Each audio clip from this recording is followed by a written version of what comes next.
శ్రీ గురుభ్యో నమః. హరిః ఓం. వసుదేవసుతం దేవం కంసచానూరమర్దనం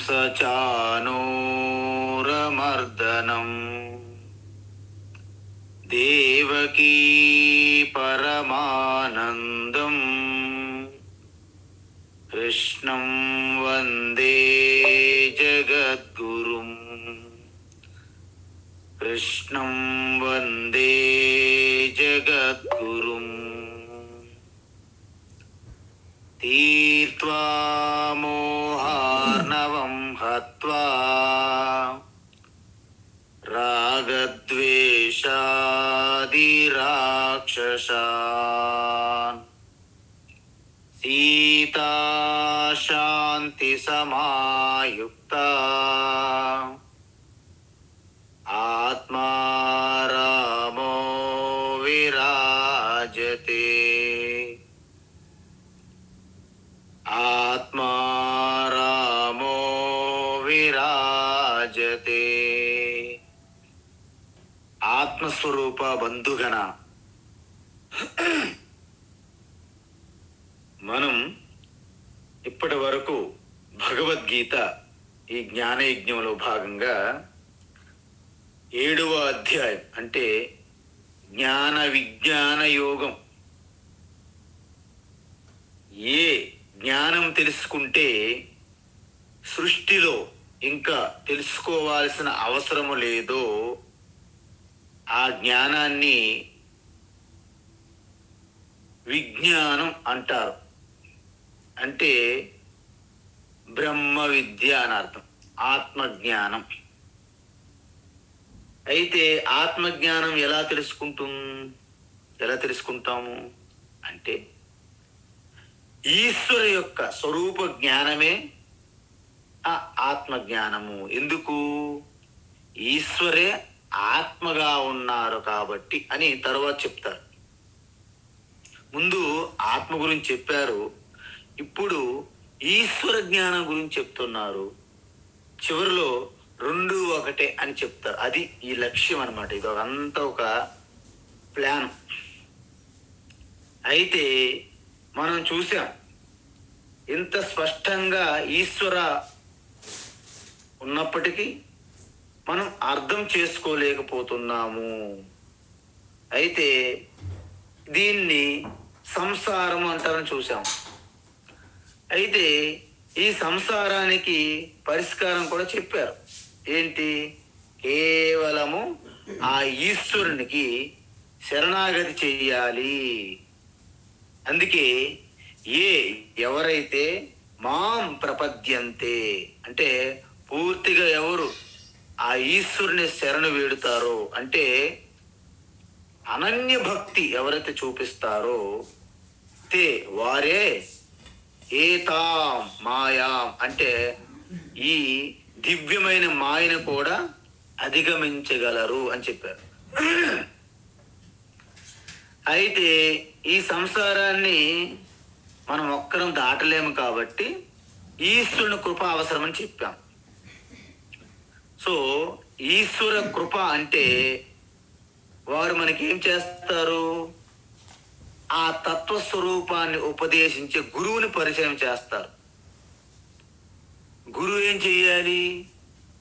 ఆ వేద ఉపనిషత్తులు సారమైనటువంటి ఆ ఆత్మతత్వాన్ని బోధిస్తారు.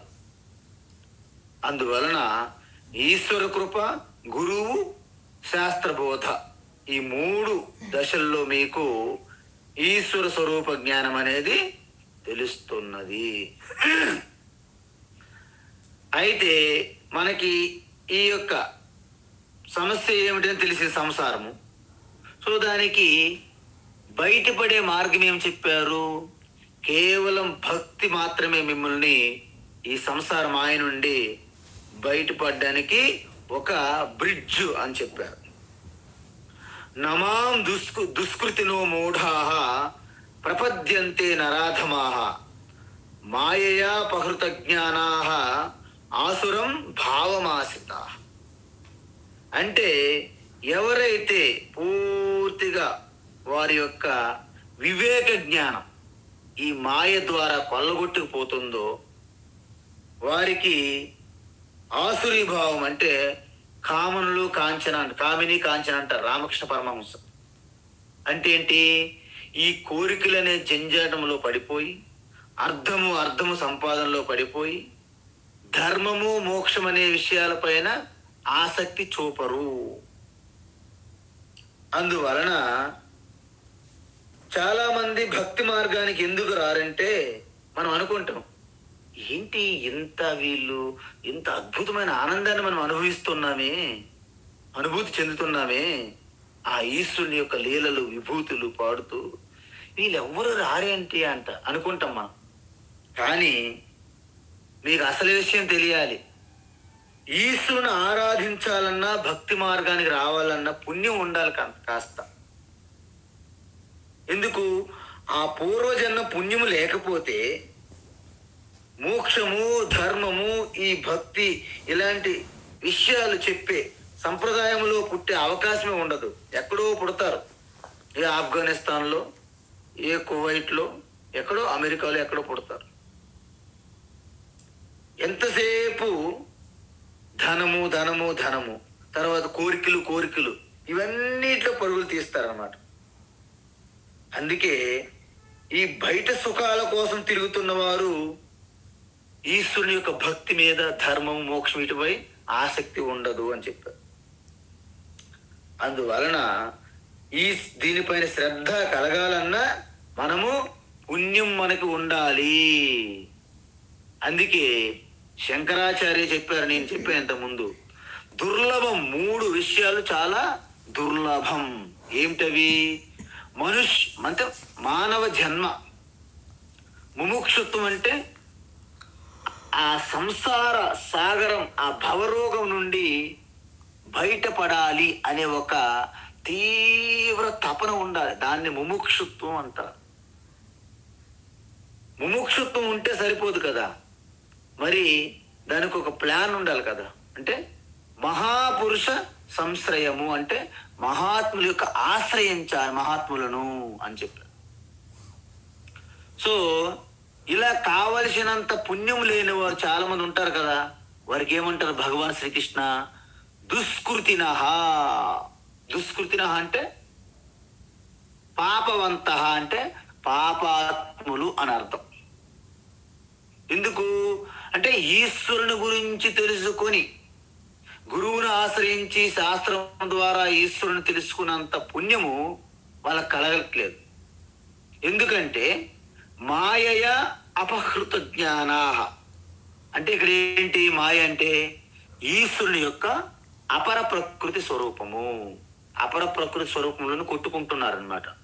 ఆయన యొక్క ఉత్తమమైనటువంటి ప్రకృతిలోకి చూడాలనే కోరిక కూడా కలగట్లేదు అని చెప్పారు. వాళ్ళని ఏమంటున్నారు? మూఢా అంటే డెల్యూడెడ్ పీపుల్. కంప్లీట్గా ఆ యొక్క మనస్సు బుద్ధి మాయ ద్వారా కప్పేసింది అన్నమాట. ఎలాగైతే అగ్ని పొగతో కప్పినట్టు ఆ మాయ ద్వారా వాళ్ళ యొక్క బుద్ధి వివేకము కప్పివేసింది. అందువలన వాళ్ళు ఎలా ఉంటారు? అనిత్యం నిత్యత్వేన భావయంతి అతస్మిన్ తద్బుద్ధి అని చెప్పారు. అంటే ఏంటి? క్షణిక విషయాలపైన శాశ్వతంగా ఉంటాయనే భ్రమ ఉంటుంది వాళ్ళకి. అవి క్షణికమే, కానీ అవి పర్మనెంట్ శాశ్వతంగా ఉంటాయని ఆధారపడుతుంటారు అన్నమాట. వాళ్ళని మూఢులు అంటారు. అవిద్యాయామంతరే వర్తమాన స్వయం ధీర పండితం మన్యమాన. అజ్ఞానంలో కూరుకుపోయి మేము గొప్ప జ్ఞానులు పండితులు అని ప్రదర్శనలు అన్నమాట. షోలు, బిగ్ షోలు అనమాట. అందువలన వీళ్ళకి శాస్త్రం అక్కర్లేదు, గురువు అవసరమే లేదు. ఎందుకు? వాళ్ళు స్వయంభూ గురువులు అంటారు వాళ్ళని. వాళ్ళు ఎలాంటి వాళ్ళంటే నరాధమాహ అంటే నరుల్లో అధములు. ఎందుకంటే అత్యంత దుర్లభమైనటువంటి గొప్పదైనటువంటి మానవ జన్మ వచ్చినప్పటికీ మానవ జన్మ యొక్క లక్ష్యము, గమ్యము, అంతిమ ప్రయోజనం ఏమిటి? మోక్ష పురుషార్థం, మోక్షం. అలాంటి అవకాశం ఉన్నప్పటికీ దాన్ని విడిచిపెట్టి కేవలము ఈ యొక్క ధనధాన్యాలు కూడబెట్టుకోవడానికి, కోరికలు తీర్చుకోవడానికే మానవ జన్మ వాడుతున్నారు. కాబట్టి వాళ్ళు నరాధములు అంటారు. ఎందుకంటే ఎర్ర చందనములు ఎన్నో ఉంటే కేవలం అన్నం వండుకోవడానికి, టీ చేయడానికి వాడుకున్నట్టు. ఎంత తెలివి తక్కువతనం, వివేకం లేనివారు చూడండి. అందువలన వారిని నరాధమాహ అంటారు, అధములు అనమాట. మరి ఏం చేస్తారు వాళ్ళు అంటే, వాళ్ళ అజ్ఞాన స్వరూపములు ఉండడం వలన అనేక సమస్యల్లో చిక్కుకోవడమే కాకుండా వారు చుట్టూ ఉన్నవారిని కూడాను తనలోకి ఆ చిక్కుల్లోకి లాక్కుంటారనమాట. అంటే ఆసురం భావం ఆశ్రితాహ. అందువలన వారెప్పుడు కూడా బయటపడరు కాక మనల్ని కూడా బయటపడినివ్వకుండా చేస్తారు. వాళ్ళ దగ్గర నుండి మనము జాగ్రత్తగా ఉండాలి. ఎందుకు? నవిత్తేన తర్పణీయ మనుష్య. ధనం వలన ఏ వ్యక్తి కూడా సంతుష్టి చెందరు. అంటే తాత్కాలికంగా సుఖము అనిపిస్తుంది, కానీ అది పూర్తి స్థాయి తృప్తి కాదు అని చెప్తున్నారు. ఎందుకంటే ఈ అర్ధకామాలు ముఖ్యంగా కామ ఏష, క్రోధ ఏష, రజోగుణ సముద్భవ. రజోగుణం నుండి పుట్టాయి కాబట్టి వాటి మూలమే అజ్ఞాన స్వరూపం. సో అజ్ఞాన స్వరూపం నుంచి వచ్చింది ఎప్పుడు కూడా మీకు అత్యంత ప్రశాంతత, ఆనందాన్ని ఎలా ఇస్తుంది? ఇవ్వదు. అందువలన మహాశన మహాపాప్మ. ఎలాగైతే ఒక ఫారెస్ట్ ఫైర్, అడవికి అగ్గి అంటుకుండేటప్పుడు అది ఎప్పుడైతే ఆరదో, ఎలాగైతే ఆరకుండా ఉంటుందో, అదేవిధంగా మన కోరికలు కూడాను తీరవు. ఈ విధంగా చెప్తే అయితే మరి దురదృష్టవంతుల గురించి చెప్పాం. మరి ఎక్కువగా పుణ్యం చేసుకున్న వారి పరిస్థితి ఏమిటి అంటే, చతుర్విధా భజంతే మాం. అమ్మ చెప్పండి. చతుర్విధా భజంతే మాం, చతుర్విధా భజంతే మాం. జనా సుకృతినోర్జున, జనా సుకృతినోర్జున, జనా సుకృతినోర్జున. ఆర్తో జిజ్ఞాసురార్థార్థీ, ఆర్తో జిజ్ఞాసురర్థార్థీ, ఆర్తో జిజ్ఞాసురర్థార్థీ. జ్ఞానీ చ భరతర్షభ, జ్ఞానీ చ భరతర్షభ, జ్ఞానీ చ భరతర్షభ. చతుర్విధా భజంతే మాం జనా సుకృతినోర్జున. చతుర్విధా భజంతే మాం జనా సుకృతినోర్జున. చతుర్విధా భజంతే మాం జనా సుకృతినోర్జున. ఆర్తో జిజ్ఞాసురార్థార్థీ, జ్ఞానీ చ భరతర్షభ. ఆర్తో జిజ్ఞాసురర్థార్థీ, జ్ఞానీ చ భరతర్షభ. ఆర్తో జిజ్ఞాసురర్థార్థీ, జ్ఞానీ చ భరతర్షభ. హే భరతర్షభ, చూసారా, అర్జునుడికి నువ్వు చాలా గొప్పవాడివి అని చెప్తున్నాడు. అంటే భరత వంశంలోనే శ్రేష్ఠుడు. అందుకే భగవద్గీత నేను చదువుకుంటాను అని శ్రద్ధగా వచ్చేవారిని మనం ఎప్పుడు కూడా మెచ్చుకోవాలి. ఫస్ట్ ఆఫ్ ఆల్, అబ్బా ఇంతమంది బయట కింద మీద పడి ఒకళ్ళు నోరు నొక్కి గొంతు నొక్కి లాక్కొని వాళ్ళ పైన ఎక్కి పైకి వెళ్ళిపోతున్న ఉన్నటువంటి స్వార్థంలో ఉన్నటువంటి కొట్టుకుంటున్న జనంలో కొంతమంది అయినా ఆ మోక్షము, ధర్మము, పుణ్యము, పురుషార్థం వైపు వస్తున్నారంటే వాళ్ళు మనం మెచ్చుకోవాలి. అందుకే ఉపనిషత్తులు కూడాను ఆ యొక్క స్టూడెంట్స్ ఎవరైతే వస్తారో బల శభాష్ శభాష్ పొగుడుతుంటారు అనమాట. అప్పుడు ఆ విద్యార్థుల్లో అద్భుతమైనటువంటి ఉత్సాహం కలుగుతుంది. ఊరుకోండి, మీరెంత డల్, మీరు దేనికి పనికిరారు అన్నారనుకోండి, ఇంకెప్పుడు తెలుసుకుంటారు వాళ్ళు. నిరుత్సాహపరచకూడదు. అందుకే ఏ భరతర్షభ, ఏ శ్రేష్టమైన భరతవంశంలో శ్రేష్టమైన అర్జున, ఆర్త జిజ్ఞాసు అర్థార్థి జ్ఞాని అంటే నలుగురు, అంటే 4 రకాల భక్తులు పరమాత్మనైన నన్ను భజిస్తారు అని చెప్పారు. అంటే వీళ్ళందరూ కూడాను పుణ్యాత్ములే అని అర్థం. ఈ 4 రకాల వాళ్ళు కూడా పుణ్యాత్ములే. అర్జున జనాహ సుకృతినః అన్నారు. అంటే ఏంటి? కొంతమంది వీళ్ళందరూ పుణ్యం చేసుకున్నప్పటికీ ఈ నలుగురిలో కూడా తక్కువ ఎక్కువ ఉన్నది తేడా, తారతమ్యం. అందువలన చతుర్విధ భజంతే మాం, ఈ 4 రకాలైన భక్తులు నన్ను భజిస్తారు. ఎవరు? ఆర్త. మొదట ఆర్త అంటే ఏంటంటే, మనకి కష్టం వచ్చి మన పైన పడింది, దాని నుండి మనము స్వయంగా బయటపడలేము. అప్పుడు మనం ఏం చేస్తాము? అప్పటికప్పుడు ఈశ్వరుడు మనకి గుర్తుకొస్తారనమాట. అంటే సమస్య వస్తే గాని ఈశ్వర గుర్తుకు రారు. అదే ఆర్తభక్తి అంట, ఆర్తభక్త.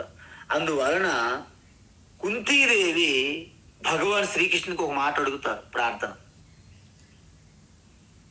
హే కృష్ణ, నేను నిన్ను మర్చిపోకుండా ఉండడానికి నాకు ఒకే ఒక అవకాశం ఉన్నది. ఏంటి?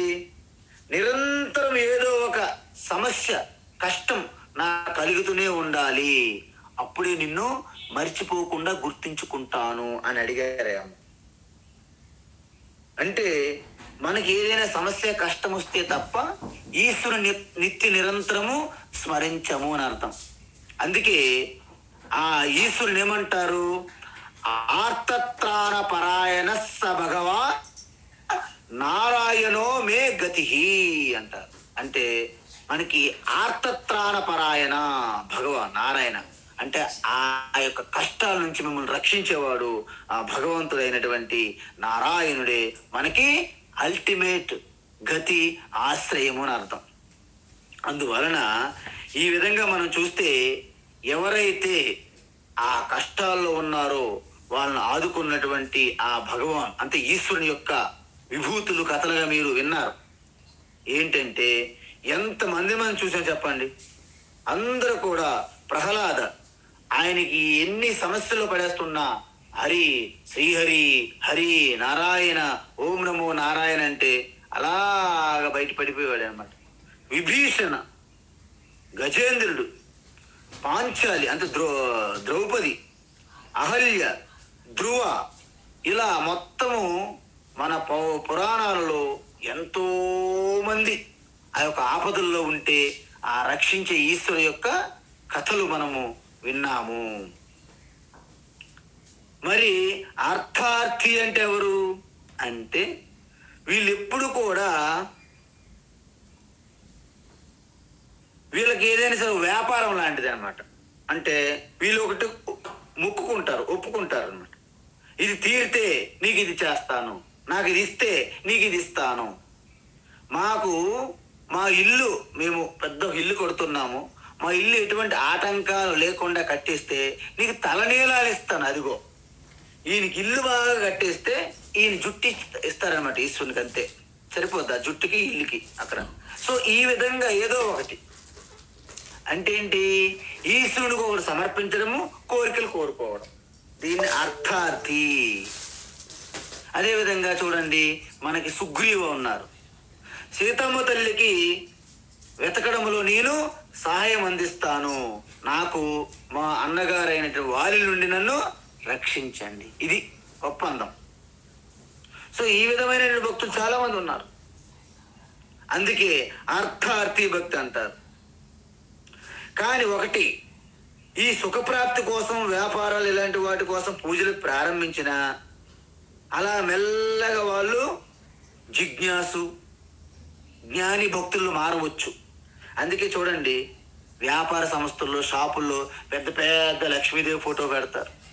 లక్ష్మీదేవి అంటే ఏంటి? ఆ కడవల్లో బంగారు కాయిన్లు, సిల్వర్ కాయిన్లు పడుతున్నట్టు ఉంటాయి. ఇవన్నీ దేనికి అంటే కేవలము అర్థార్థి భక్తి అంటారు. అందుకే ఈ భక్తి ఎప్పుడు కూడాను కింద స్థాయి భక్తి కింద వస్తుంది. దీన్ని మంద భక్తి అంటారు. మంద భక్తి అంటే ఏంటి? సకామ భక్తి, కోరికలతో నిండి ఉన్న భక్తి. మరి నిష్కామ భక్తి అంటే ఏమిటి అంటే వారు ఏది ఆశించరు, కేవలము ఆ ఈశ్వరుని గురించి తెలుసుకోవాలనే కుతూహలము తప్ప వారికి ఎటువంటి పొందాలి ఈశ్వరుని నుండి అనే ఆశ ఉండదు. వారిని జిజ్ఞాసు భక్త అంటారు. జిజ్ఞాసు అంటే ఏంటి?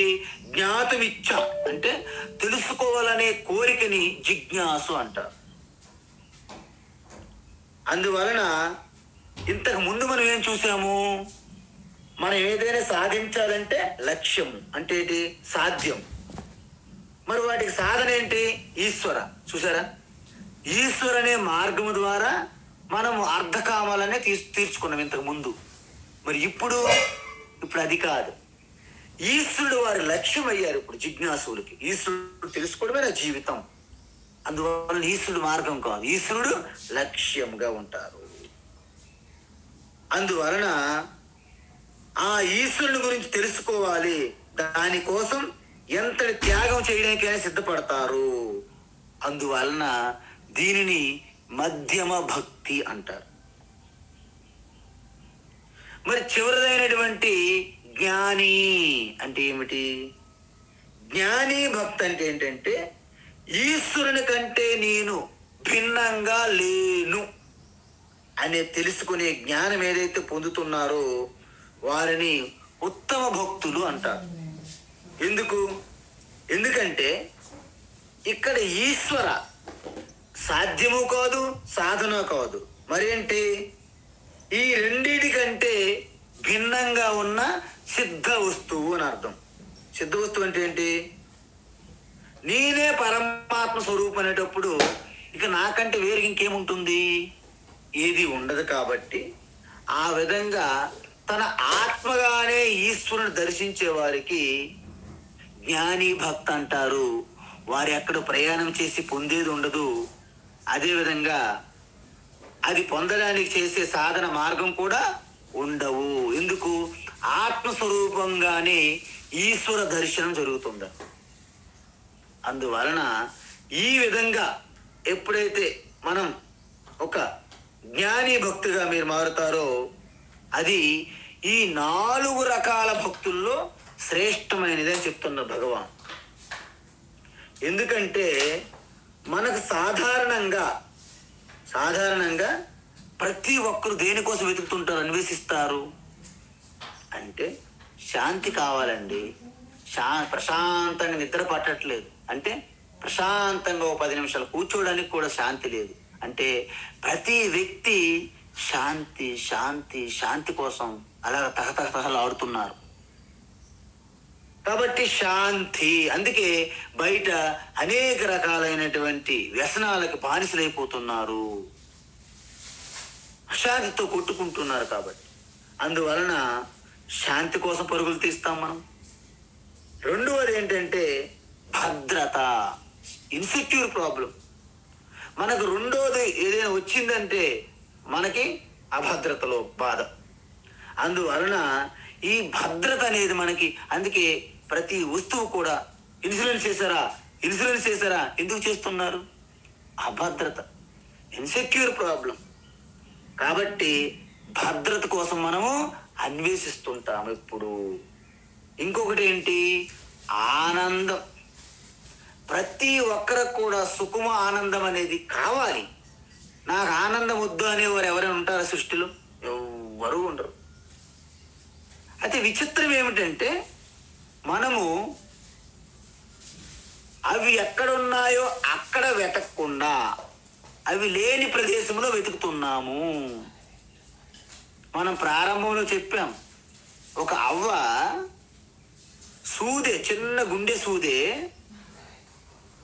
అమ్మవారి పాకలో జార విడిచి అక్కడ వెలుతురు బాగా లేదని వీధిలో ఉన్నటువంటి వీధి దీపాల వద్దకు వెళ్ళి వెతుకుతున్నారంట.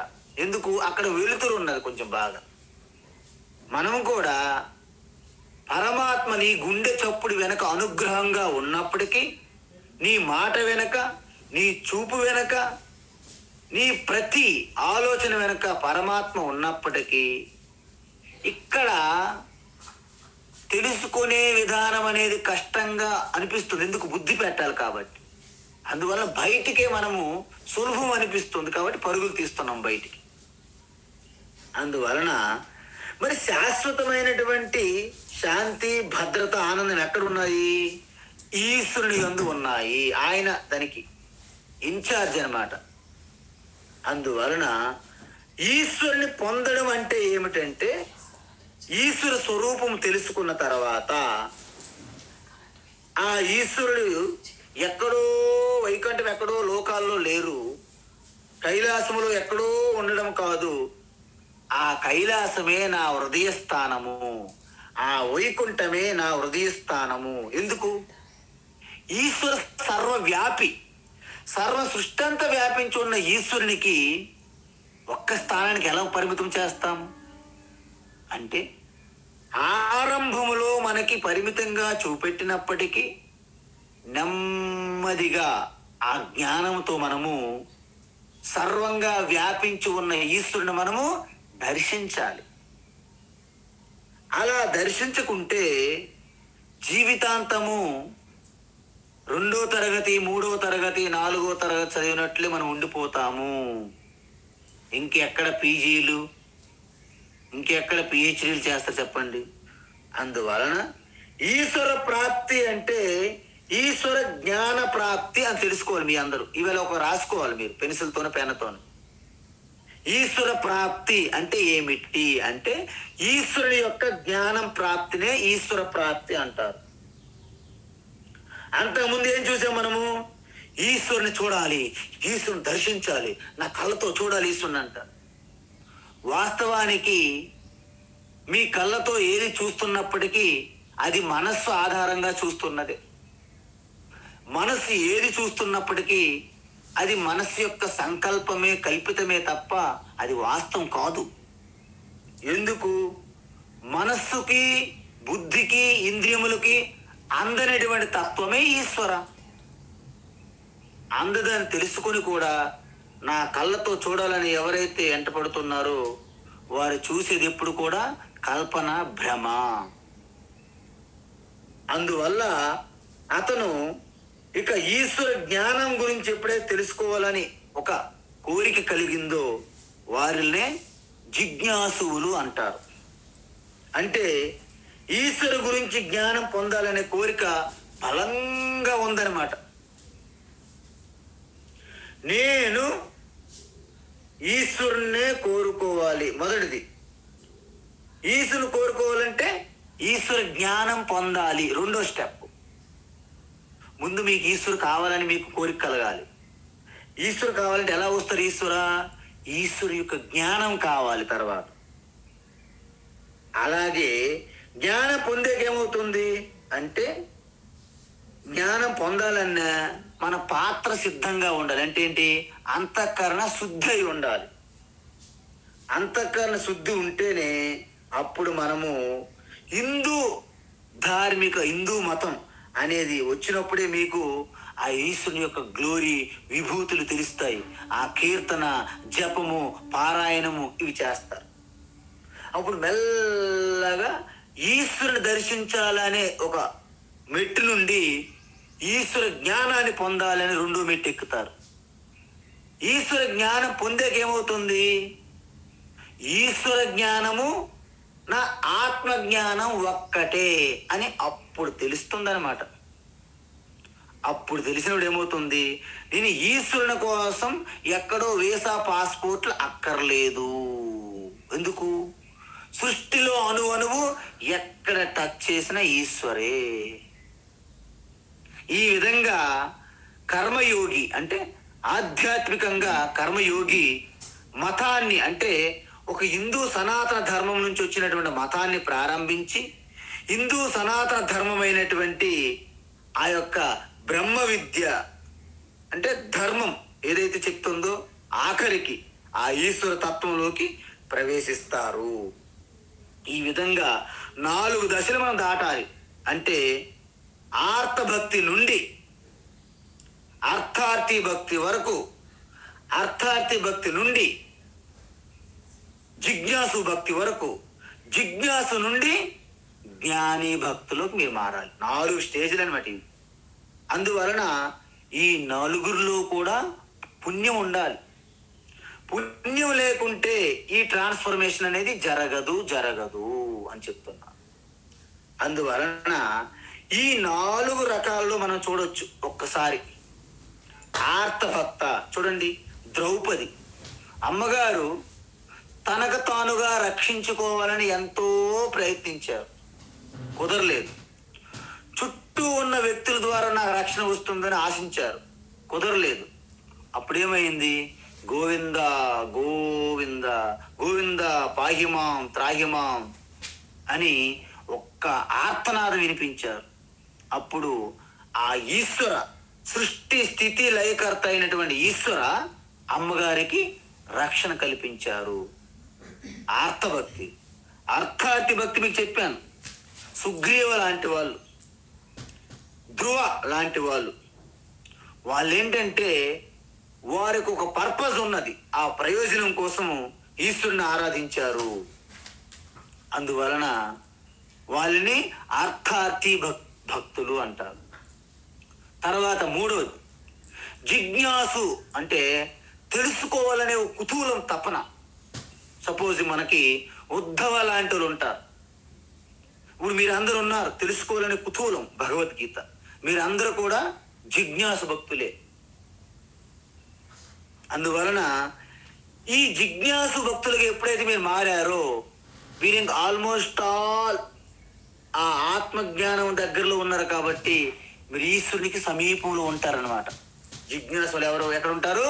ఈశ్వరునికి సమీపంగా ఉంటారనమాట. అయితే మరి ఆత్మజ్ఞాని అంటే ఏమిటి? జ్ఞాని భక్తులు ఎవరు? ఈశ్వరు సమీపంగా ఉండరు. వాళ్ళు మరి ఎక్కడ ఉంటారు? ఈశ్వర స్వరూపమై ఉంటారన్నమాట. ఎందుకు? ఆత్మస్వరూపంగా ఉంటారు కాబట్టి. అందువలన ఇప్పుడు ఏమంటున్నారంటే భగవాన్ శ్రీకృష్ణ, తేషాం జ్ఞానీ నిత్యయుక్తః, తేషాం జ్ఞానీ నిత్యయుక్తః, తేషాం జ్ఞానీ నిత్యయుక్తః, ఏకభక్తిర్విశిష్యతే, ఏకభక్తిర్విశిష్యతే, ఏకభక్తిర్విశిష్యతే, ప్రియో హి జ్ఞానినోత్యర్థం, ప్రియో హి జ్ఞానినోత్యర్థం, ప్రియో హి జ్ఞానినోత్యర్థం, అహం స చ మమ ప్రియః, అహం స చ మమ ప్రియః, అహం స చ మమ ప్రియః, తేషాం జ్ఞానీ నిత్యయుక్తః, ఏకభక్తిర్విశిష్యతే, తేషాం జ్ఞానీ నిత్యయుక్తః, ఏకభక్తిర్విశిష్యతే, తేషాం జ్ఞానీ నిత్యయుక్తః, ఏకభక్తిర్విశిష్యతే, ప్రియో హి జ్ఞానినోత్యర్థం, అహం స చ మమ ప్రియః, ప్రియో హి జ్ఞానినోత్యర్థం, అహం స చ మమ ప్రియః ప్రియో హి జ్ఞానినోత్యర్థం అహం స చ మమ ప్రియః. ఉత్తమం. అయితే మీరు చాలా శ్రద్ధగా ఏకాగ్రత వినాలి, ఎందుకంటే ఇది అసలైన భక్తికి సంబంధించిన విషయం, చాలా సెన్సిటివ్ ఇష్యూ. భక్తి అనగానే ప్రతి ఒక్కరికి ప్రియం ఉంటుంది, కానీ భక్తి తక్కువ ఎక్కువ భ్రమలు ఉన్నాయి కాబట్టి మీరు శ్రద్ధగా వినాలి. ఏమిటది? 4 రకాల భక్తుల గురించి చెప్పారు భగవాన్. అంటే 4 రకాల భక్తి గురించి చెప్పినట్టే. 4 రకాల భక్తులు అంటే ఏంటండి? భక్తినే కదా, భక్తిని పాటించేవారా భక్తులు అవుతారు కదా. అందువలన 4 రకాల భక్తి గురించి చెప్పినప్పుడు, 4 రకాల భక్తుల గురించి చెప్తున్నప్పుడు మీలో ఏమనిపిస్తుంది? ఈ 4 ఏది గొప్ప, ఏది గొప్ప అనిపిస్తుందా లేదా? ఖచ్చితంగా అనిపిస్తుంది. ఇది మానవ స్వభావం. అందువలన మనకు అనిపించిందో లేదో పక్కన పెడితే సాక్షాత్ ఆయనకి అనిపించింది, ఓహో వీళ్ళకి డౌట్ రావచ్చు, ఈ 4 ఎవరు గొప్ప, అది నేనే చెప్పిస్తే పోలే, ఎందుకు అలా సస్పెన్స్ సీరియల్ లాగా, రేపు తరువాయి సీరియల్ అని చెప్తే అలా వెయిటింగ్ ఎందుకు అని ఆయనే చెప్తున్నాడు. ఏంటంటే 4 రకాల భక్తులలో అంటే జ్ఞాని భక్తి లేదా జ్ఞాని భక్త అందరికన్నా శ్రేష్టము, గొప్పవారు అని చెప్పారు. అయితే మిగతా వాళ్ళకు చిన్న చిరుకోపం వచ్చే అవకాశాలు ఉన్నాయి ఇక్కడ. ఎందుకు? ఏంటండి, భగవాను పక్షపాత అండి, మేము భక్తులమే కదా. ఏమండి ఇప్పుడు ఈశ్వరుని కోరుకుంటే తప్ప, ఇంత చేస్తున్నాము, మరి కోరికలు ఆయన కోరికపోతే ఎక్కడ కోరుకోవాలి, మా కోరికలు తప్ప అని వాదిస్తుంటారు. అందువలన ఆయన చెప్తున్నాడు, ఈ 4 రకాలు అంటే ఆర్తభక్త, అర్థార్థి భక్త, జిజ్ఞాసు భక్త కంటే జ్ఞాని భక్త శ్రేష్టమైన వారు అని చెప్పారు. కానీ ఈ విషయాన్ని మీరు చాలా సున్నితంగా జాగ్రత్తగా అర్థం చేసుకోవాలి. ఎందుకంటే ఇక్కడ అనేక భ్రమలు, అపోహాలు ఇక్కడే పుట్టుకొస్తాయి. మనకేమంటారంటే ఇది కలియుగం, కలియుగం కలియుగం కలుషాలకి ఇది నిలయం అని పాటలు పాడుతుంటారు మనోళ్ళు. అందువలన మనల్ని ఎక్కడ భ్రమలో దింపేస్తారంటే, కలియుగం అండి, ఈ తపస్సులు ఇవన్నీ ధ్యానాలు అంత మనకు వీలు పడదు, కేవలం నామం చేస్తే మీరు ఉద్ధరించిపోతారు, మీరు మోక్షం పొందేస్తారని చెప్తుంది. అందువలన నామం అనేది చాలా గొప్పది. ఎక్కడ? ప్రారంభ స్థాయి నుంచి ఈశ్వరుని పట్టుకోవాలంటే నామమే పట్టుకోవాలి, కానీ తర్వాత ఆ నామం యొక్క తత్వాన్ని పట్టుకోవాలి. మరి అందువలన అక్కడితో ఆగిపోకూడదు. జ్ఞానం వరకు మీరు ప్రయాణించి ఆ జ్ఞానము నా స్వరూపంగా ఈశ్వరు ఉన్నారని తెలుసుకోవడం వలన, అంటే కర్మయోగము నుండి ప్రారంభించి ఈశ్వరుని యొక్క ఉపాసనతో మీరు నిష్ఠ సాధించి తర్వాత ఈ యొక్క జ్ఞానంలోకి, జ్ఞాన యజ్ఞంలోకి, జ్ఞాన యోగంలో ప్రవేశించి ఈశ్వర తత్వజ్ఞానాన్ని పొందాలి. అందువలన ఆత్మజ్ఞానం ధ్యానములో కలగదు. కానీ బయట ఏమంటారు? ధ్యానం చేస్తే నీకు ఆత్మజ్ఞానం కలుగుతుందని చెప్పేస్తారు. నిర్వికల్ప సమాధిలోకి వెళ్తే తప్ప నీకు ఈశ్వర దర్శనం కానీ ఆత్మజ్ఞానం కలగదని చెప్తారు బయట. అది తప్పు. ఎందుకు? ధ్యానములో మీకు జ్ఞానం కలగదు. మరి ఎక్కడ కలుగుతుంది? గురువు శాస్త్ర ఉపదేశం ద్వారా కలుగుతుంది. అది ధ్యానంలో జరుగుతుందా? మీరు ఆ తరగతిలో కూర్చుని వింటే జరుగుతుందా? వినాలి ఫస్ట్. దానినే శ్రవణము అంటారు. మరి అలా చేసి మీ యొక్క సంశయాలు నివృత్తి చేసుకుంటే మననము. పూర్తిగా మీకు ఎటువంటి సంశయాలు లేవు, అంత స్పష్టం. అది మీకు జీర్ణం అవ్వాలంటే ధ్యానం చేసుకోవాలి. ఈ విధానం చెప్పారు మనకి ఋషులు. జ్ఞానం పొందాక చేసే ధ్యానాన్ని నిధిధ్యాసనం అంటారన్నాం మనం. సో నిధిధ్యాసనములో తను ఆత్మ గురించి నేర్చుకున్న విషయాలని, అంటే ఈశ్వరుని గురించి తెలుసుకున్న విషయాలని మరొకసారి నెమరు వేసుకోవడమే నిధిధ్యాసనం అంటారు. ఏంటది? తద్విద్ధి ప్రణిపాతేనా పరిప్రశ్నేన సేవయా ఉపదేక్షంతి తే జ్ఞానం జ్ఞానినస్తత్వదర్శినః. అది ఎలా పొందాలని చెప్పేశారు ఆల్రెడీ, 4వ అధ్యాయంలో చెప్పాం. కాబట్టి ఈ విధంగా ఒక క్రమ పద్ధతిలో మీరు పాటిస్తే అప్పుడు మీకు ఆ యొక్క సగుణ ఈశ్వర స్వరూపము నుండి నిర్గుణ ఈశ్వర స్వరూపంలోకి మీరు ప్రవేశిస్తారు. అందుకే భాగవతంలో మనం చదివామనుకోండి, విన్నామనుకోండి, అజామిలోపాఖ్యానము, జడభరత, ఇలాంటివన్నీ వస్తాయి. అద్భుతమైనటువంటి అంబరీష, ఈ కథలన్నీ వస్తాయి. అందులో 2 రకాలు ఉంటాయి. ఏంటి? సగుణ ఈశ్వర, నిర్గుణ ఈశ్వర 2 వస్తాయి. కానీ చాలా మంది ఈ కథల్లో ఎక్కువగా రుచి ఉండడం వలన ఆ సగుణ ఈశ్వరుతో ఆగిపోతారు, నిర్గుణ ఈశ్వరు గురించి వదిలేస్తారనమాట. అందుకే ప్రతి ఒక్కరు భాగవతం చెప్పండి, భాగవతం చెప్పండి అంటారు. కానీ వాళ్ళు 2 విధానాలు ఉన్నాయి భాగవతంలో, ఆ 2ది పట్టించుకోరు అనమాట. కేవలం భాగవతం అంటే భక్తుల కథలు, ఆ ఈశ్వరుని యొక్క విభూతులు అనే దృష్టికోణం ఉంటుంది మనకి. వాస్తవం అది నిజమే. కానీ ఈశ్వరుని గురించి 2 రకాలుగా చెప్పడం జరిగింది భాగవతంలో కూడా. అసలు వాస్తవంగా మనం దర్శించే సగుణ ఈశ్వరుని యొక్క జ్ఞానం ఏమిటి, భక్తి ఏమిటి, గుణాలు లేని, రూపము లేని ఈశ్వరుని జ్ఞానం ఏమిటి, ఆ ఈశ్వరుని యొక్క భక్తి ఏమిటి అని చెప్పారు భాగవతం. అందువలన ఈశ్వర కృప మన అందరూ యందు ఉంటే శ్రీమద్ భాగవతం కూడా మనం ఏదో ఒక రోజు చూద్దాం. అందువలన ఈ విధంగా జ్ఞానం పొందితే భక్తి ఉండదు వాళ్ళకి అని ఒక అపోహ సమాజంలో. అందుకే ఈ యొక్క సన్యాసుల్ని, సాధువుల్ని, ఎవరైతే భగవద్గీత ఉపనిషత్తులు చెప్తారో వాళ్ళు ముందే వీళ్ళు సర్టిఫికేట్ ఇచ్చేస్తారు సమాజంలో తిరుగుతున్న వాళ్ళు. వీళ్ళకి భక్తి ఏమి ఉండదండి, వీళ్ళకి భక్తి విలువ తెలియదండి, ఆ భక్తిలో ఉన్న రసాస్వాదన అబ్బా అబ్బా అనుకుంటారు.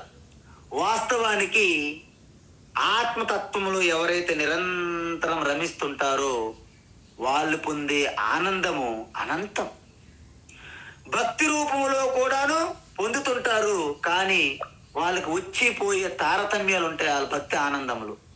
వాళ్ళు కూడా ఈశ్వర స్వరూపమే ఆత్మస్వరూపంగా ఎదిగినప్పుడు ఆ భక్తులు పొందుతారు చూడండి, వాళ్ళే జ్ఞాని భక్తులుగా మారుతారు. అందువలన ఇక్కడ జ్ఞాని అంటే మీరు తప్పుగా అర్థం చేసుకోవద్దు దయచేసి. ఏంటంటే భక్తులు అందరిలోకి జ్ఞాని శ్రేష్టము ఎందుకన్నారంటే అందులో 2వది లేదు. కేవలం ఈశ్వర, జగత్తంతా ఈశ్వర తప్ప 2వ విషయం అనేది లేదు. కాబట్టి ఈశ్వర అనే సాగరములో లయమైపోయే ఉప్పు బొమ్మ లాంటి వాళ్ళు అనమాట జ్ఞాని భక్తి. కానీ ఈ యొక్క వేరే ఈశ్వరుడు వేరు, నేను వేరు అని ఉన్నారు చూడండి, వాళ్ళు నూనె నీరు లాంటి వాళ్ళు ఎప్పుడూ కలవరు. నేను వేరు, ఈశ్వర వేరు. ఈశ్వర నా స్వామి, నేను దాసుడిని అనే భావంలోనే ఉండిపోతారు జీవితాంతం. అందువలన ఈ దాస పద్ధతి శాశ్వతం కాదు. రామదాసు కూడా ఆత్మారాముగా తెలుసుకోవాల్సిందే. ఇంకా వేరే ఇక్కడ కాంప్రమైజేషన్ లేదు, నో కాంప్రమైజ్ బోర్డు పెట్టేస్తారనమాట భగవద్గీతలో. అందువలన భగవద్గీత రావడానికి అందుకే భయపడతారు చాలా మంది. ఎందుకంటే నో కాంప్రమైజ్ బోర్డు ఇప్పుడు ముందే పెట్టేశారు, సంతకం తీసుకుంటారు. కాబట్టి ఇక్కడ జ్ఞాని ఎందుకు గొప్ప అనే ప్రశ్నకి సమాధానం ఏం చెప్పారంటే, ఈ జ్ఞాని ఆత్మస్వరూపంగా ఈశ్వరుని దర్శిస్తున్నారు అంటే ఆయన కంటే ఈశ్వరు వేరు లేరు, ఈశ్వరే సర్వం, వ్యక్తిగతంగా నేనంటూ ఏమీ లేదు అని స్పష్టత. అంటే దాన్నే ఆత్మజ్ఞానము లేదా అద్వైత తత్వము లేదా ఈశ్వర పరా ప్రకృతి తత్వము, నిర్గుణ ఈశ్వర అంటారు. అందువలన నిత్యయుక్త, ఎందుకు నిరంతరము ఆ ఈశ్వరునితో అనుసంధానమై ఉంటారు కాబట్టి ఒక్క క్షణం కూడాను ఈశ్వరుని కంటే వేరుగా ఉండరు. కాబట్టి వాళ్ళకి ఏం పేరు పెట్టారు భగవాన్ శ్రీకృష్ణ? నిత్యయుక్త. జ్ఞాని నిత్యయుక్త. తేషాం అంటే ఈ నలుగురులో, అంటే నాలుగు రకాల భక్తుల్లో జ్ఞాని భక్త నిత్యయుక్త, నిరంతరం ఈశ్వరునితో అనుసంధానమై ఉంటారు. ఎందుకు? ఏకభక్తి, కేవలం ఈశ్వర స్వరూప భక్తి తప్ప రెండోది లేదు. గుణగానాలు ఇంకేముండవు. ఈశ్వర ఆ యొక్క ఆనంద రసంలో లయం కరిగిపోయారనమాట ఈ జ్ఞాని భక్త. అది గొప్ప విశేషమైన భక్తి, ఏకభక్తి. అతనికి ద్వైత బుద్ధి ఉండదు. ఆకలేసినప్పుడు శరీరానికి అన్నం పెడతారు, అన్ని చూస్తారు, వాళ్ళు ఉన్న స్థానంలో ఓకే, అంత స్పష్టత. విద్యా వినయ సంపన్నే బ్రాహ్మణే గవిహస్తిని, వాటి స్థానం వేరు, కానీ వాటి వెనకున్న ఆత్మస్వరూపం ఒకటని దర్శిస్తారు.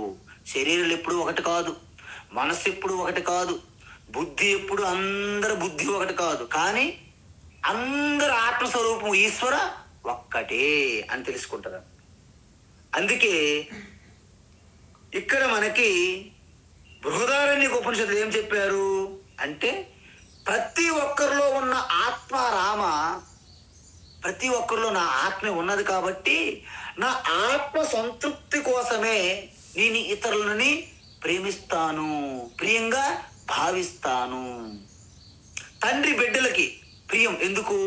తన ఆత్మస్వరూపమే బిడ్డల్లో ప్రకాశిస్తున్నది. భార్య భర్తకి ప్రేమ ఎందుకు? ఆ భార్య కూడా భర్త ఆత్మగా ప్రకాశిస్తున్నది. పుత్రులు, గురువు, తల్లిదండ్రులు సర్వము ఆత్మస్వరూపం కాబట్టి నవారే పత్యో కామాయ పతి ప్రియో భవతి, ఆత్మనస్తు కామాయ పతి ప్రియో భవతి అని యాజ్ఞవల్కి తేల్చిపడేశారు. ఏ Maitri, my dear Maitreyi, I love you, I love you, I love you అంటున్నావు కదా, నా కోసం నువ్వు ఐ లవ్ యూ అనట్లేదు, నీ ఆత్మ సంతోషం కోసం, నీ ఆత్మ ఆనందం కోసమే నన్ను నువ్వు ప్రేమిస్తున్నావు అని డైరెక్ట్ చెప్పేశాడేమిట యాజ్ఞవల్కి ఆ భార్యతో, మైత్రేయితో. అంటే పిల్లలు కూడా తల్లి అంటారు I love my mother, I love my mother అంటారు. ఆ పిల్లలు కూడా తల్లిని ఎందుకు ప్రేమిస్తున్నారంటే వాళ్ళ ఆత్మ సంతృప్తి కోసమే. బిడ్డలను కూడా తల్లి ఎందుకు ప్రేమిస్తుంది? తల్లి ఆత్మ బిడ్డలో చూస్తున్నది కాబట్టి. అంత కూడా ఆత్మస్వరూపం వల్లనే. ఆ ఆత్మకి ఇంకో పేరు కృష్ణ, ఆకర్షించే చైతన్యమే కృష్ణ అని పేరు. అందుకే కృష్ణ అందరికీ ఆకర్షిస్తారన్నమాట, ఆత్మస్వరూపం కాబట్టి. యావద్విత్తోపార్జన సక్త స్థావన్నిజ పరివారో రక్త పచ్చ జీవతి జర్జరదే వార్తాకోపి న పృచ్చతి గేహే భజ గోవిందం భజ గోవిందం గోవిందం భజ మూఢమతే. అంటే ఎంతవరకైతే మీరు సంపాదిస్తుంటారో, శారీరకంగా మీరు భావించి, వ్యక్తిగా మీరు భావించుకుంటూ ఎంతవరకు మీరు సంపాదిస్తారో అంతవరకే కుటుంబ సభ్యులందరూ మిమ్మల్ని గౌరవిస్తుంటారు, మిమ్మల్ని అంటిపెట్టుకుని ఉంటారు.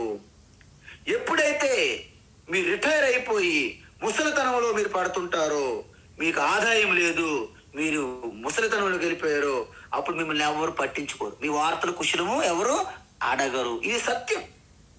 అందువలన ఆ సమయం వచ్చినప్పటికే మీరు పూర్తిగా ఆల్రెడీ మీరు సెటరైట్ అయిపోవాలి. వీళ్ళందరూ నా ఆత్మ ప్రతిబింబాలే. ఈశ్వర సాక్షాత్తు, ఈశ్వర సర్వభూతాన హృదయ అర్జున తిష్టతి, నా హృదయంలో ఉన్న కూర్చొని. కాబట్టి ఆ తత్వం తెలుసుకున్నాక హరే రామ రామ రామ హరే హరి అంటే మీకు వయసు ముసలారు అయిపోయిన ఆలోచన కూడా పోతుంది బయటికి.